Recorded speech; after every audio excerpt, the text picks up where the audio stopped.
बहुत पावन दिन पर मुझे आपसे मन की बात करने का अवसर मिला है। आज चैत्र माह के शुक्ल पक्ष की प्रतिपदा तिथि है। आज से चैत्र नवरात्र की शुरुआत हो रही है। आज से भारतीय नववर्ष का भी आरंभ हो रहा है। इस बार विक्रम संवत 2082 शुरू हो रहा है। इस समय मेरे सामने आपकी ढेर सारी चिट्ठियां रखी हुई है। कोई बिहार से हैं, कोई बंगाल से, कोई तमिलनाडु से हैं, कोई गुजरात से हैं। इनमें बड़े रोचक तरीके से लोगों ने अपने मन की बातें लिखकर भेजी है। कई सारी चिट्ठियों में शुभकामनाएं भी हैं, बधाई संदेश भी हैं। लेकिन आज मेरा मन करता है कुछ संदेशों को आपको सुनाऊं। सर्वारिगु युगादि हब्बद शुभाशय गड़ू। अगला संदेश है अंदरी की उगादि शुभाकांक्षलु। अब एक और चिट्ठी में लिखा है संवसार पाड़व्यार्ची परबी। अगले संदेश में लिखा गया है गुड़ी पाड़वा निमित्त हार्दिक शुभेच्छा। हमारे एक साथी ने लिखा है एल्ला वरक्कुम विशु आशम शगल। एक और संदेश है इनिये पुथांडु नल्लवाल थुक्कल।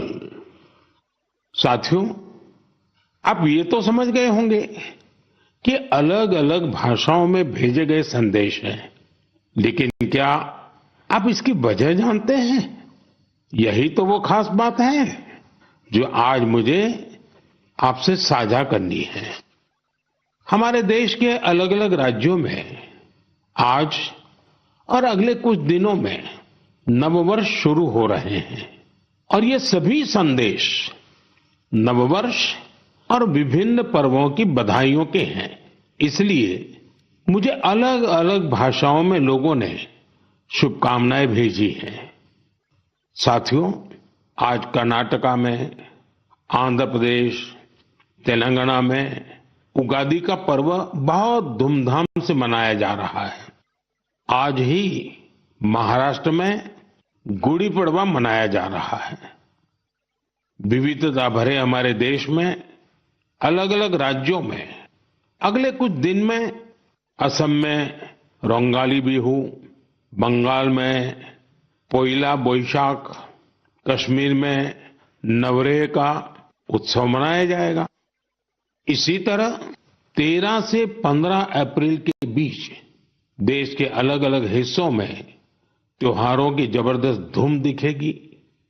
इसे लेकर भी उत्साह का माहौल है और ईद का त्योहार तो आ ही रहा है। यानी ये पूरा महीना त्योहारों का है, पर्वों का है। मैं देश के लोगों को इन त्योहारों की बहुत बहुत बधाई देता हूं। हमारे ये त्योहार भले ही अलग अलग क्षेत्रों में हो, लेकिन ये दिखाते हैं कि भारत की विविधता में भी कैसे एकता पिरोई हुई है।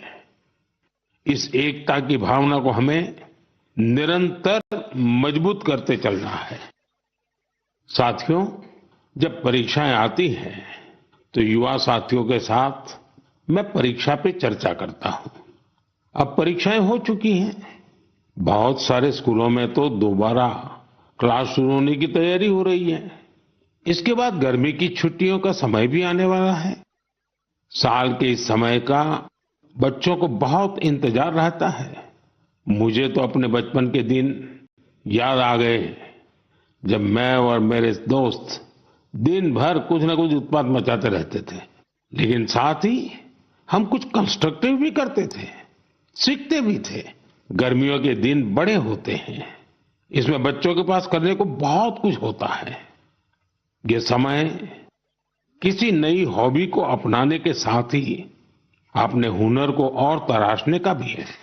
आज बच्चों के लिए ऐसे प्लेटफॉर्म की कमी नहीं जहां वे काफी कुछ सीख सकते हैं।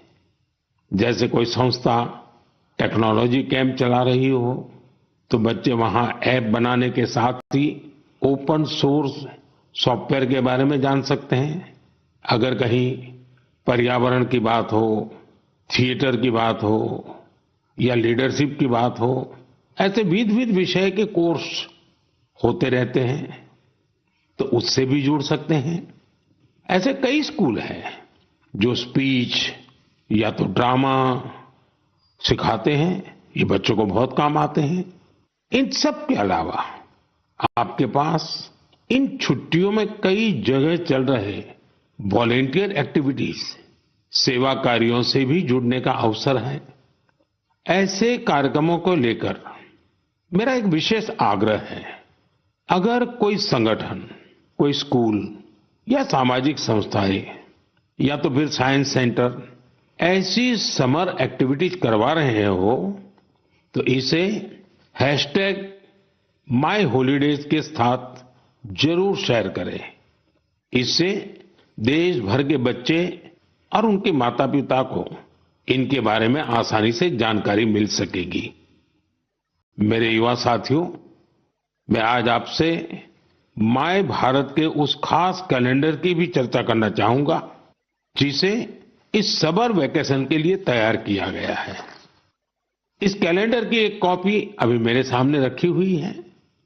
मैं इस कैलेंडर से कुछ अनूठे प्रयासों को साझा करना चाहता हूं। जैसे माय भारत के स्टडी टूर में आप ये जान सकते हैं कि हमारे जन औषधि केंद्र कैसे काम करते हैं। आप वाइब्रेंट विलेज अभियान का हिस्सा बनकर सीमावर्ती गांवों में एक अनोखा अनुभव ले सकते हैं। इसके साथ ही वहां कल्चर और स्पोर्ट्स एक्टिविटीज का हिस्सा जरूर बन सकते हैं। वहीं अंबेडकर जयंती पर पदयात्रा में भागीदारी कर आप संविधान के मूल्यों को लेकर जागरूकता भी फैला सकते हैं। बच्चों और उनके माता पिता से भी मेरा विशेष आग्रह है कि वे छुट्टियों के अनुभवों को #हॉलिडे मेमोरीज के साथ जरूर साझा करें। मैं आपके अनुभवों को आगे आने वाली मन की बात में शामिल करने का प्रयास करूंगा।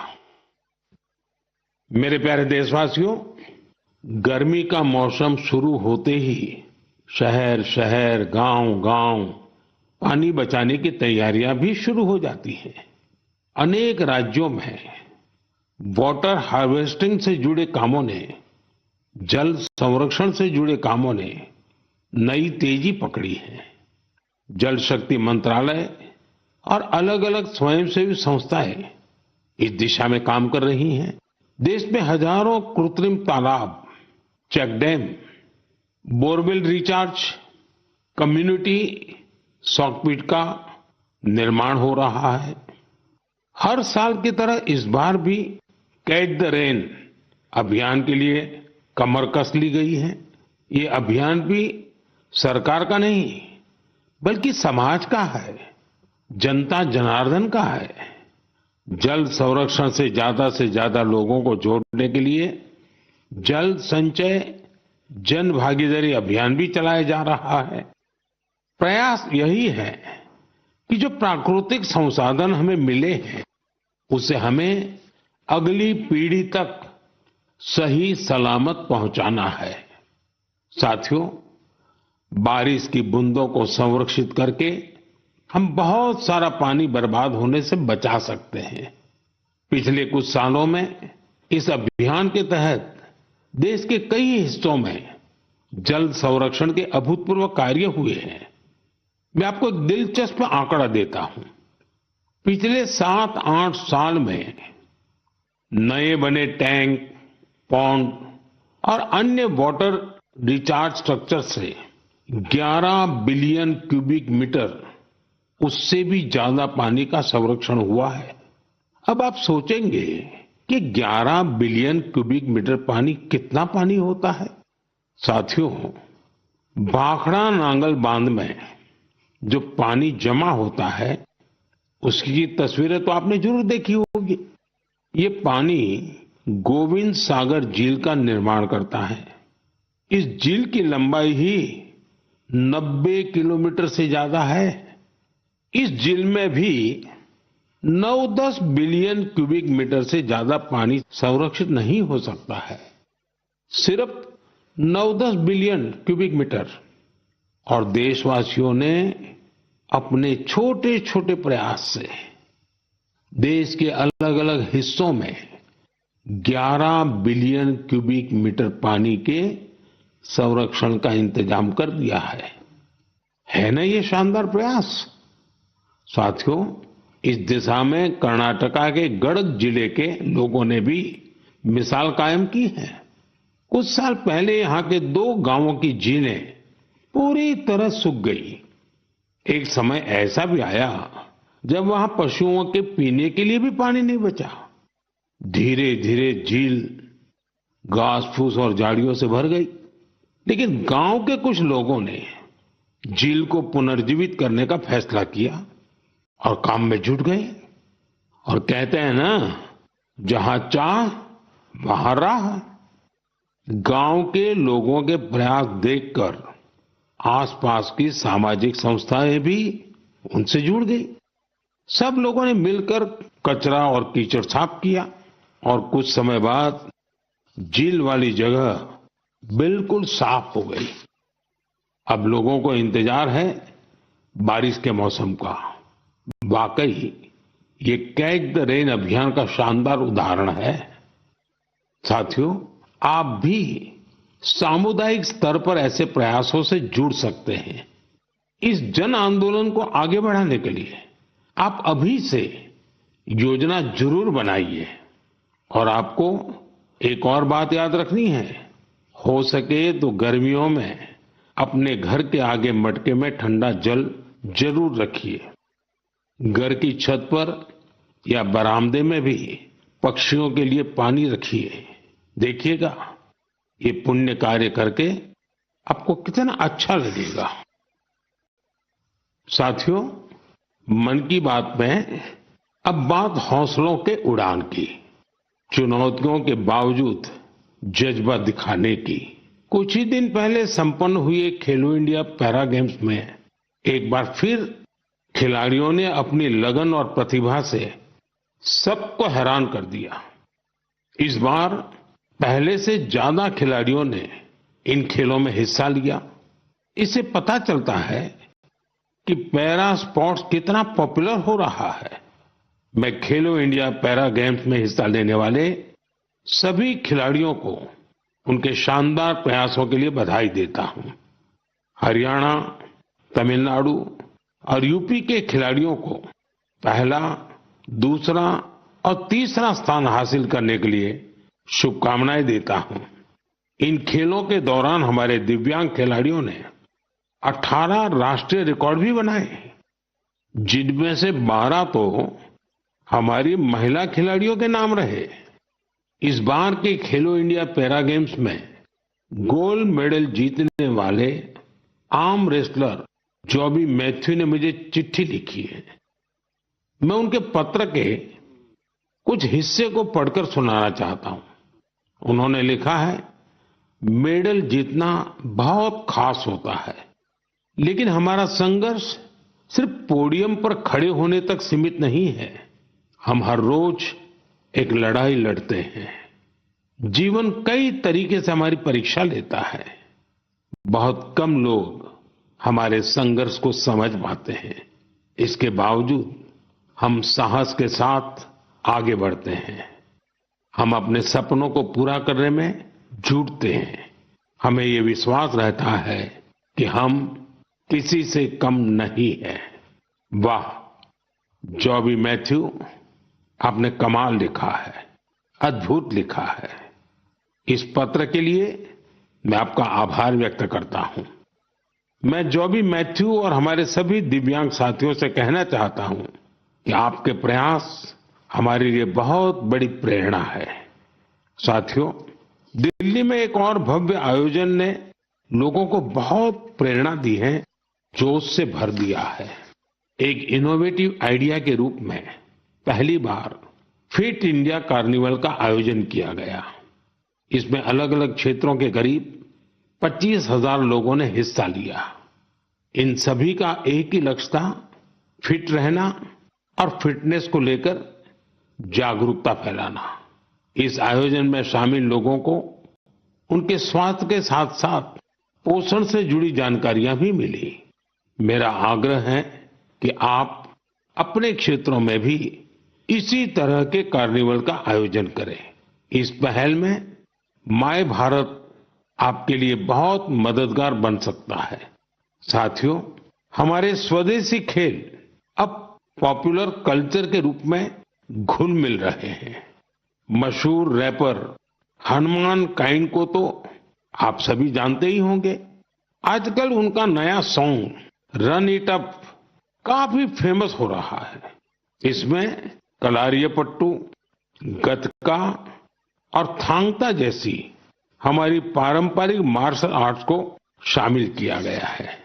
मैं हनुमान काइंड को बधाई देता हूं कि उनके प्रयास से हमारी पारंपरिक मार्शल आर्ट्स के बारे में दुनिया के लोग जान पा रहे हैं। मेरे प्यारे देशवासियों, हर महीने मुझे माईगॉव और नमो ऐप पर आपके ढेरों संदेश मिलते हैं। कई संदेश मेरे मन को छू लेते हैं तो कुछ गर्व से भर देते हैं। कई बार तो इन संदेशों में हमारी संस्कृति और परंपराओं के बारे में अनोखी जानकारी मिलती है। इस बार जिस संदेश ने मेरा ध्यान खींचा उसे मैं आपसे साझा करना चाहता हूं। वाराणसी के अथर्व कपूर, मुंबई के आर्यश लिखा और अत्रेय मान ने मेरी हाल की मॉरिशस यात्रा पर अपनी भावनाएं लिखकर भेजी है। उन्होंने लिखा है, इस यात्रा के दौरान गीत गवई की परफॉर्मेंस से उन्हें बहुत आनंद आया। पूर्वी उत्तर प्रदेश और बिहार से आए बहुत सारे पत्रों में मुझे ऐसी ही भावुकता देखने को मिली है। मॉरिशस में गीत गवई की शानदार परफॉर्मेंस के दौरान मैंने वहां जो महसूस किया वो वाकई अद्भुत है। साथियों, जब हम जड़ से जुड़े रहते हैं तो कितना ही बड़ा तूफान आए, तूफान हमें उखाड़ नहीं पाता। आप कल्पना करिए, करीब 200 साल पहले भारत से कई लोग गिरमिटिया मजदूर के रूप में मॉरिशस गए थे। किसी को नहीं पता था कि आगे क्या होगा, लेकिन समय के साथ वे वहां रस बस गए। मॉरिशस में उन्होंने अपनी एक बड़ी पहचान बनाई। उन्होंने अपनी विरासत को सहेज कर रखा और जड़ों से जुड़े रहे। मॉरिशस ऐसा अकेला उदाहरण नहीं है। पिछले साल जब मैं गयाना गया था तो वहां की चौताल परफॉर्मेंस ने मुझे बहुत प्रभावित किया था। साथियों, अब मैं आपको एक ऑडियो सुनाता हूं।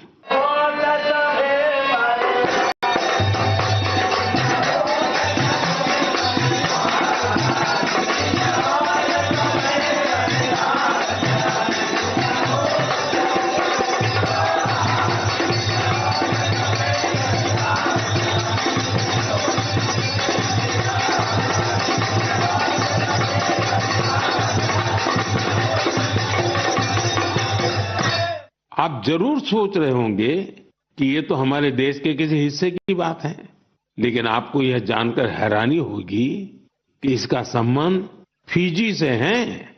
यह फिजी का बहुत ही लोकप्रिय फगवा चौताल है। ये गीत और संगीत हर किसी में जोश भर देता है। मैं आपको एक और ऑडियो सुनाता हूं।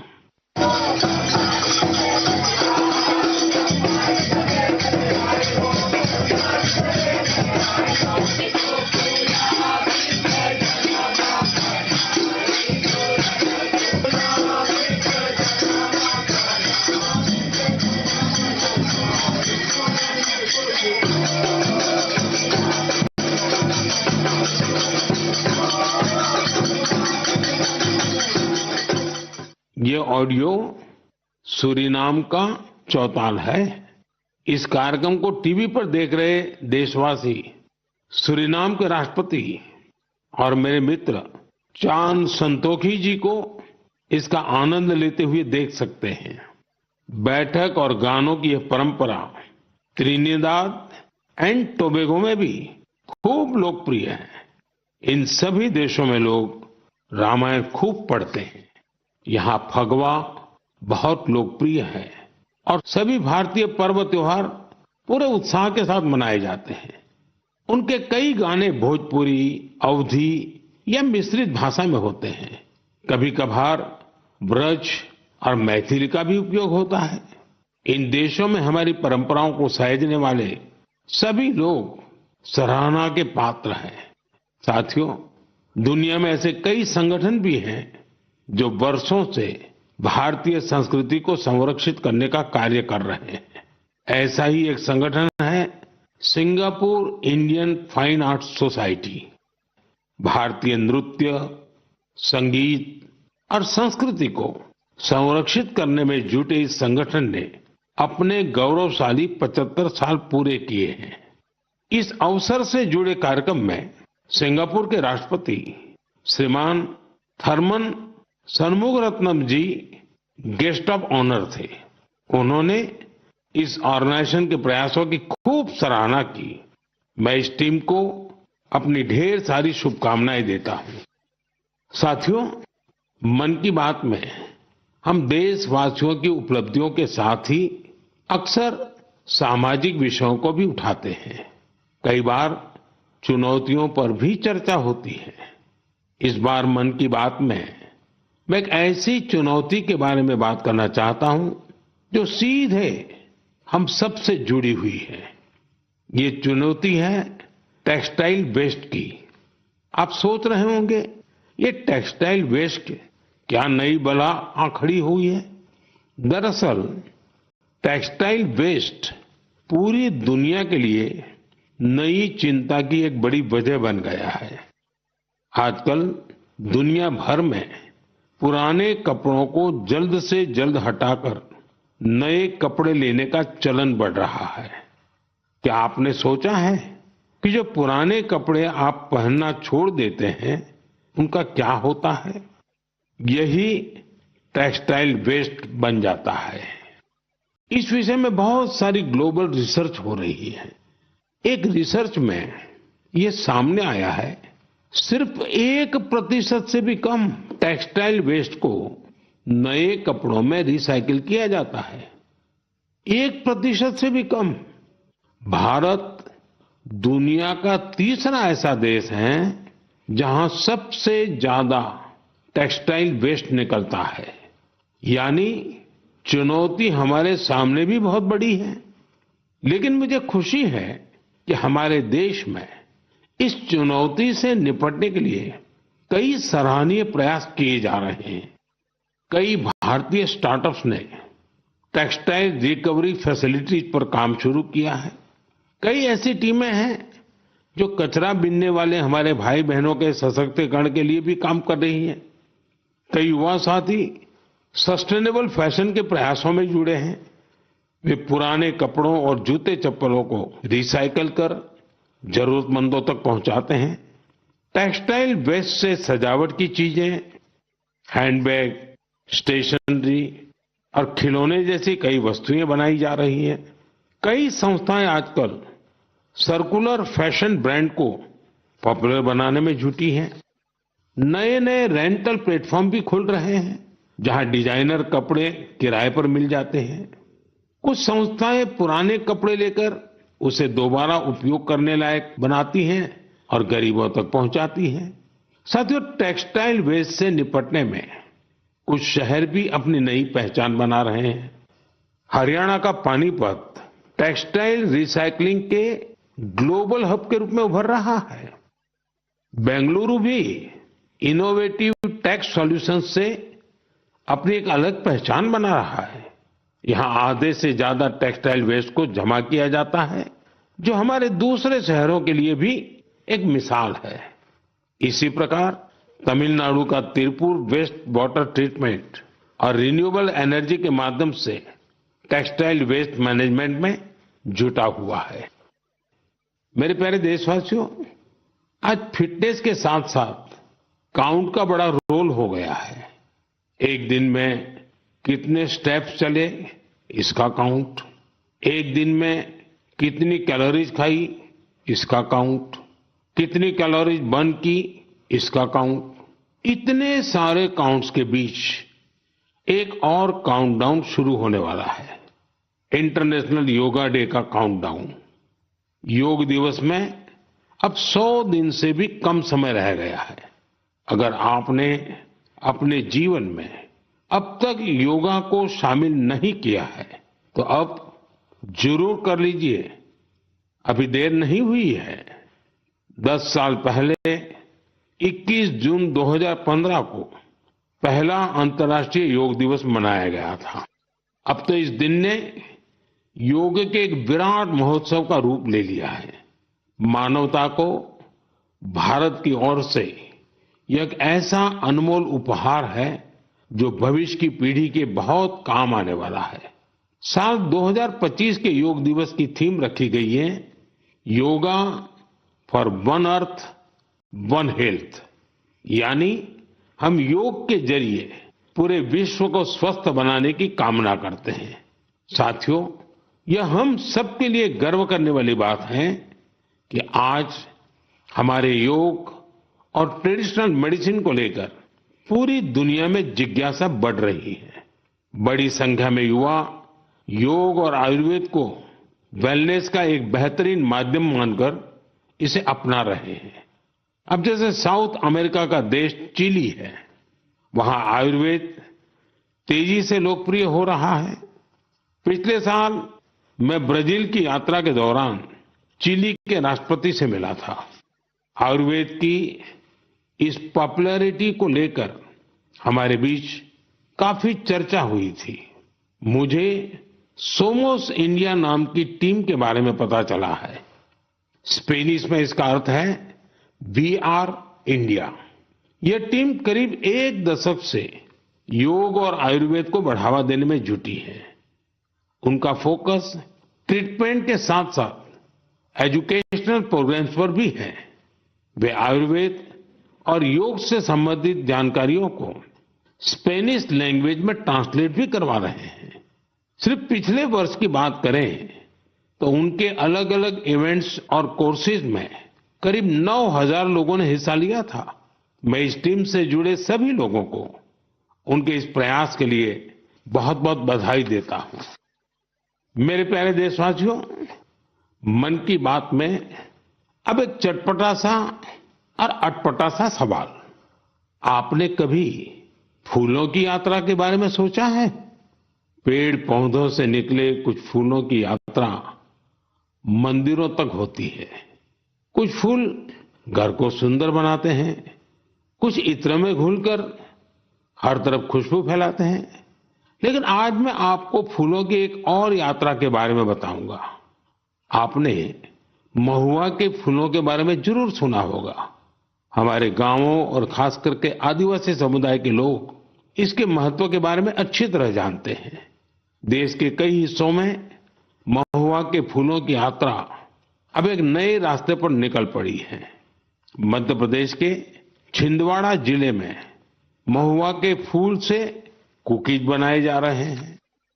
राजाखो गांव की 4 बहनों के प्रयास से ये कुकीज बहुत लोकप्रिय हो रहे हैं।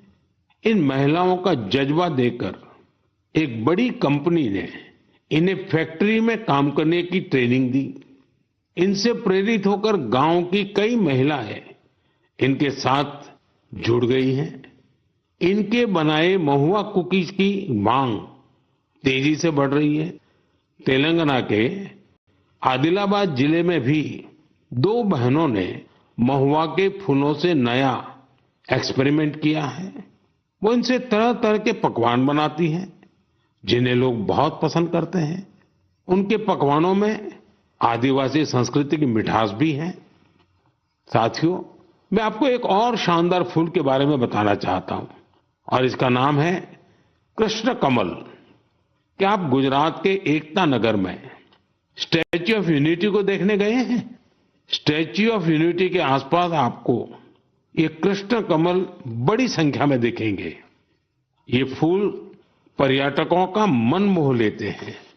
ये कृष्ण कमल एकता नगर के आरोग्य वन, एकता नर्सरी, विश्व वन और मियावाकी फॉरेस्ट में आकर्षण का केंद्र बन चुके हैं।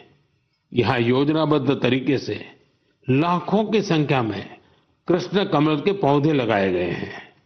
आप भी अपने आसपास देखेंगे तो आपको फूलों की दिलचस्प यात्राएं दिखेगी।